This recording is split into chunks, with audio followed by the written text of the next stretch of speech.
Michael Arrage, bonjour. Bonjour. Vous êtes adjointe à la maire de Paris et vous êtes auteur de Tout le monde est de gauche. C'est un livre qui paraîtra le 21 mai aux éditions de l'Observatoire. On va en reparler. Alors on signale quand même que le 29 avril 1945, vous en avez parlé tout à l'heure, c'était la première fois que les femmes votaient dans notre pays il y a 80 ans. Il y a encore du chemin pour la parité. C'est dur, la politique, c'est toujours dur pour les femmes.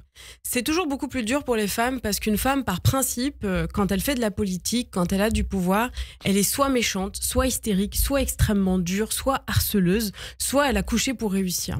Donc partant de là, ces préjugés-là, il faut qu'on soit en capacité de les déconstruire. Mais en tout cas, quand on est une femme, effectivement, en politique, c'est forcément beaucoup plus compliqué. Ça recule quand même chez les jeunes. Je ne sais pas si ça recule chez les jeunes. Disons simplement que dans l'exercice du pouvoir quotidien, par principe, vous êtes considéré comme étant moins légitime qu'un homme. On va dire d'un homme qu'il a de la poigne, alors qu'une femme, elle est hystérique. On va dire d'un homme qu'il est solide, qu'il est dur en négociation, mais c'est normal parce qu'il défend des convictions.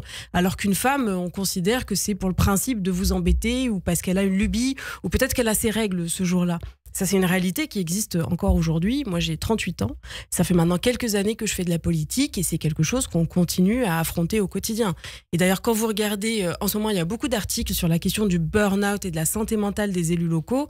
Beaucoup de femmes sont concernées par cette problématique-là qui est, je pense, extrêmement dangereuse pour la démocratie à terme.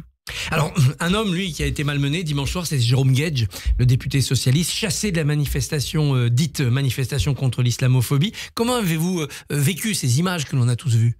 Très difficilement, d'autant que c'est pas la première fois que ça arrive. Jérôme est un ami et au-delà de ça, Jérôme est député, c'est un homme absolument brillant, c'est un homme politique qui défend des convictions avec beaucoup de pugnacité et beaucoup de clarté, notamment sur les questions de république et de laïcité. Et le voir insulté de sale sioniste et voir le cortège du Parti socialiste insulté de parti sioniste, c'est extrêmement choquant.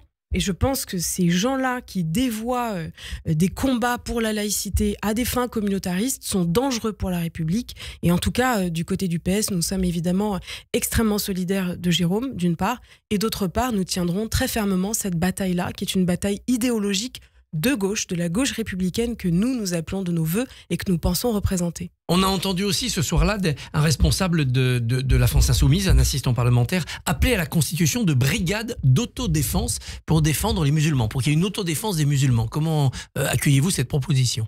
C'est ce qu'on appelle le populisme, en fait. C'est le populisme. C'est-à-dire qu'à partir du moment où vous considérez que la République doit être fracturée en factions, c'est-à-dire qu'on prend les gens pour ce qu'ils ont de plus petit en matière de dénominateur commun, et qu'on considère qu'il faut opposer les gens les uns aux autres plutôt que de la place qui est la mienne, de la place qui est celle des progressistes, considérer que nous devons réussir à créer ensemble un destin commun en voyant ce qui nous rassemble plutôt que ce qui nous divise, quand on attise ces haines-là et ces fractures-là, on est dans le populisme le plus crasse et c'est ce qui fait que nous devons absolument rompre avec cette vision-là de la société et de la République. En tout cas, ce ne sera jamais la mienne. Mais c'est un populisme qui peut marquer des points, qui peut gagner des élections, progresser. Il progresse sans doute parce qu'on est aussi dans une ère de... législatives, vous avez raison, on est dans une ère de très grande confusion, mais je ne crois pas qu'il faille abandonner les combats progressistes et universalistes parce que d'autres ont une audience meilleure ou en tout cas qui a tendance à s'améliorer. Il ne faut pas courir derrière. Je pense qu'il faut tenir ferme sur les valeurs. Il y a eu des périodes de l'histoire où on a vu des factions, on a vu des divisions extrêmement fortes, notamment au début du XXe siècle. Et je pense que de tenir bon sur les valeurs progressistes, de tenir bon sur ce qui nous rassemble, de tenir bon sur les fondamentaux, ce sera toujours payant à terme. Et en tout cas, c'est d'abord une question d'honneur, je pense. Et pour ma part, je préfère perdre une élection, et je l'ai fait dans la clarté, plutôt que de gagner sur des bases dévoyées et des bases qui vont... en fait, nous fracturer à terme. La confusion, elle est aussi autour du terme islamophobie. De Manuel Valls qui dit « je ne l'utilise pas parce que c'est inventé par les Iraniens, par les islamistes », jusqu'à Mélenchon qui dit « mais la France est islamophobe, le pouvoir est islamophobe », on a toutes les interprétations. Quelle est votre interprétation, vous, de ce mot? Et vous vous appelez Lamia El Harraj. Donc évidemment, quand les gens vous regardent, ils se disent tiens, il y a quel derrière, il y a une musulmane qui va me parler. Exactement. C'est-à-dire qu'il y a des gens qui vont vous essentialiser par nature. Considérez que, par exemple, quelqu'un comme moi va être une femme arabe avec un grand A. Mathilde Panot l'avait écrit comme ça au moment de l'affaire Naël, si vous vous souvenez. Musulmane, parce que la musulmanie est un grand pays, comme chacun le sait. Et donc, vous serez en permanence ramené à cette dénomination-là, sans rien savoir de ce que vous êtes, ni de votre histoire, ni de votre parcours, ni de votre parcours académique ou universitaire. Assigné à cette identité. Bien sûr, et c'est exactement ce que font les populistes. Et je crois que nous avons la responsabilité, et c'est ce que nous faisons au PS, de dénoncer toutes les haines et discriminations, de lutter sans relâche contre toutes les fracturations de la société, contre l'antisémitisme, mais sans jamais essentialiser les individus. Cette bataille-là, elle est fondamentale, et c'est d'ailleurs ce que j'essaye de raconter dans mon livre, en démontant un certain nombre de préjugés, notamment les préjugés de la gauche wokiste. C'est ramener en permanence le combat progressiste à celui de l'universalisme. Sans universalisme, il n'y a pas de république et il n'y a pas de progressisme. Cet universalisme, il est au cœur de votre engagement. Est-ce que l'union des oppositions que l'on voit en ce moment au Parti socialiste, dans le cadre du Congrès, et qui porte ces idées-là, est-ce qu'elle a une chance de gagner ?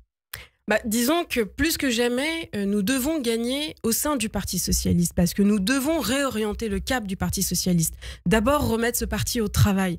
Moi, si je vous pose la question de que pense le Parti socialiste sur l'écologie, sur la dépollution des sols, sur le nucléaire, sur la transition écologique, je serais moi-même incapable de vous répondre. Parce que cette doctrine-là, cette bataille idéologique-là, nous l'avons perdue d'abord par manque de travail.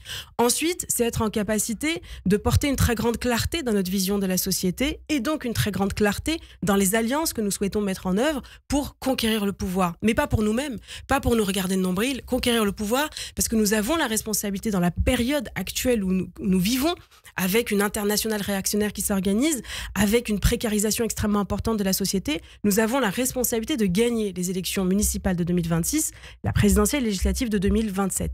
Et donc aujourd'hui, nous avons fait le choix d'une coalition, pas une coalition anti-Faure. Moi, j'en ai rien à faire d'Olivier Faure, c'est pas mon sujet.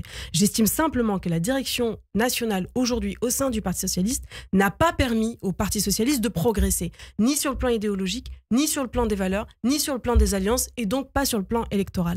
À partir de là, la responsabilité de ma génération est de contribuer à faire émerger cette gauche progressiste dans le Parti socialiste. Et donc, nous devons gagner ce congrès. Être remis au travail, ça voudrait dire quoi ? Vous allez faire des colloques, vous allez faire des conférences ? C'est d'abord créer une plateforme commune à tous les progressistes, les écologistes, les socialistes, toutes celles et ceux qui ont envie de travailler à un projet de société pour construire ensemble un programme commun. C'est faire revenir tous les socialistes de l'extérieur. Aujourd'hui, Nicolas Mayer-Rossignol le dit souvent, il y a plus de socialistes à l'extérieur du Parti socialiste qu'en son sein. C'est le leader de cette opposition unie. Tout à fait, c'est notre premier signataire et j'espère le futur premier secrétaire du PS.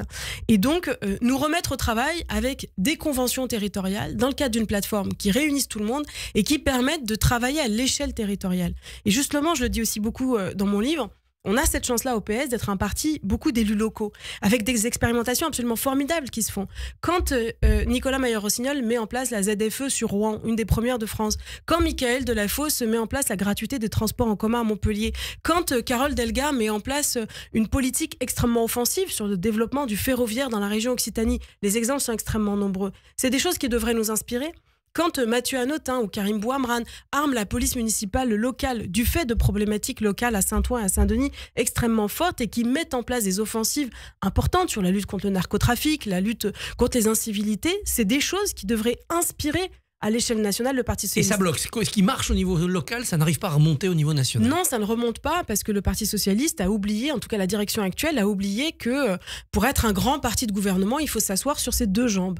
Une jambe territoriale locale et une jambe parlementaire nationale. Et c'est ces deux jambes qui nous permettent d'avancer ensemble. Quand on se construit en opposition à tous ces élus locaux parce qu'on considère que c'est comme ça qu'on peut garder le pouvoir, ça ne fonctionne pas. Je veux un Parti socialiste qui fasse émerger des talents, qui fasse émerger des femmes, qui fasse émerger des jeunes, qui fasse émerger des nouveaux profils, et donc un nouveau parti socialiste que nous appelons de nos voeux avec tous les amis qui constituent cette alliance. Vous le décrivez dans votre livre, Tout le monde est de gauche, la gauche n'est pas laxiste, la gauche ça peut être la sécurité sur le terrain. Pourquoi ça ne passe pas dans l'opinion ? Parce que je crois qu'on s'est laissé voler, dévoyer un certain nombre de principes par la droite et l'extrême droite. Par exemple, aujourd'hui, on n'ose pas dire qu'on est fier d'être français. On n'ose pas dire que le drapeau, ou en tout cas la vision de la patrie, elle appartient à tout le monde. Moi, je suis franco-marocaine, je me sens extrêmement française, je suis extrêmement fière d'être française et je veux pouvoir le dire sans me faire siffler ou huer, considérant que je ne suis pas légitime à le dire parce que femme, parce que issue de la diversité et parce que de gauche. Sur les questions de sécurité, encore une fois, quand je vois par exemple ce que fait Mickaël Delafosse sur les rodéos urbains, ce que fait Karim Bouhamran sur les incivilités et le narcotrafic, et évidemment il y a beaucoup d'autres élus que je pourrais citer, ce que fait Hélène Geoffroy à Vaux-en-Velin, qui est quand même une ville difficile de ce point de vue-là, je me dis qu'on doit être fier d'être de gauche, qu'on doit être fier de pouvoir porter un discours ferme et juste. Et l'un ne peut pas aller sans l'autre. Et nous devons être en capacité de le redire. On le dit à l'échelle locale, il faut qu'on arrive à percer le maire du son à l'échelle nationale, d'où l'importance de ce congrès, qui est un moment où, encore une fois, on a tendance à le dévoyer en disant ils vont se regarder le nombril, c'est une guerre fratricide. Non, c'est un moment démocratique important qui a vocation à permettre au PS de trancher des lignes pour être clair demain et pour se remettre au travail. Votre livre s'ouvre par une conversation incongrue avec Sébastien Chenu du RN qui vous dit mais le social, moi je l'ai trouvé chez Marine Le Pen. La défense des plus pauvres, c'était pas la droite, c'était le Rassemblement national. Que répondre à cela ?